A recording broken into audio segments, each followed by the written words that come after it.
Monsieur le Président, Madame la Vice-présidente, Mesdames et Messieurs, mes chers collègues, notre métropole a besoin d'un nouveau souffle démocratique. Et je remercie Madame la Vice-présidente en charge de la gouvernance de lancer ce débat sur les modalités de ce futur pacte.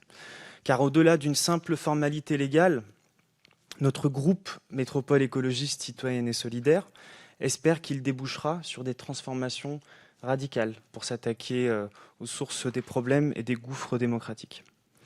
C'est dans cette optique que nous saluons l'adoption des amendements que nous avons déposés qui visent à intégrer dans les contrats de projets communaux les déclinaisons locales des textes réglementaires et des délibérations cadres adoptées par la MEL sur le PLU, le PDU ou le PCAET.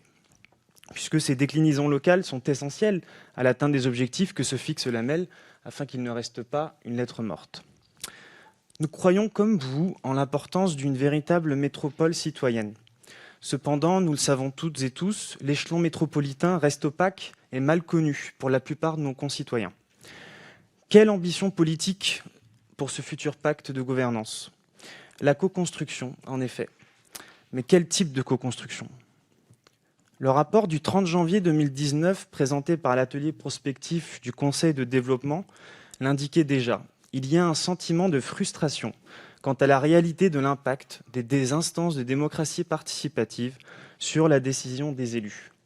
Ce qui nous amène à la conclusion que la coopération symbolique n'est plus suffisante.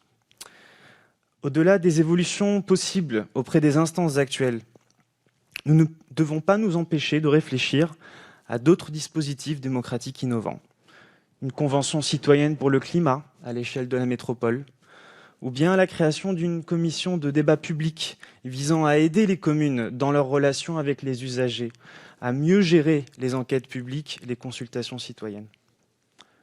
Notre proposition d'assurer une représentativité des groupes politiques à travers des groupes de travail a été refusée au titre d'une présentation du pacte au sein des conseils municipaux, dans lesquels nous siégeons toutes et tous.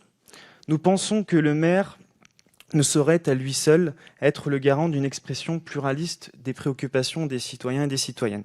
C'est pour ça que nous appelons l'ensemble des maires à faire remonter les remarques qui seront formulées par des minorités au sein des conseils municipaux à propos de ce pacte de gouvernance.